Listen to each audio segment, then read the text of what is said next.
প্ৰধানমন্ত্ৰী নৰেন্দ্ৰ মোদীক বোমাৰে উৰুৱাই দিয়াৰ ভাবুকি মুম্বাই আৰক্ষীলৈ হোৱাটছএপ বাৰ্তা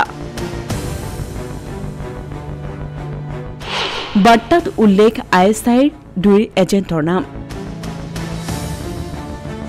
হিন্দু নিৰ্যাতনক কেন্দ্ৰ কৰি বাংলাদেশৰ সৈতে সংঘাত বৃদ্ধিৰ মাজতেই প্ৰধানমন্ত্ৰী নৰেন্দ্ৰ মোদীলৈ আহিছে প্ৰাণনাশৰ ভাবুকি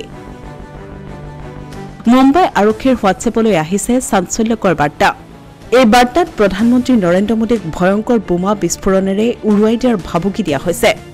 আৰক্ষী সূত্ৰই প্ৰাথমিকভাৱে জনোৱা অনুসৰি ভাবুকি দি বাৰ্তা প্ৰেৰণ কৰা হৈছে ৰাজস্থানৰ আজমেৰৰ এটা নম্বৰৰ পৰা ইতিমধ্যে মুম্বাই আৰক্ষীৰ দলে তদন্ত আৰম্ভ কৰিছে জানিব পৰা অনুসৰি শনিবাৰে পুৱা মুম্বাই যান-বাহন আৰক্ষীৰ হেল্পলাইন নম্বৰলৈ এই ভাবুকি আহে বাৰ্তাটোত পাকিস্তানৰ চোৰাংচোৰা সংস্থা ISIৰ 2জন এজেণ্টৰ নামো উল্লেখ কৰা হৈছে এই ভাবুকিৰ ঘটনাত ভাৰতীয় ন্যায় সংহিতাৰ কেইবাটাও ধাৰাত গোচৰ ৰুজু কৰা হয় অসমীয়া প্ৰতিদিন ডিজিটেল ডেস্ক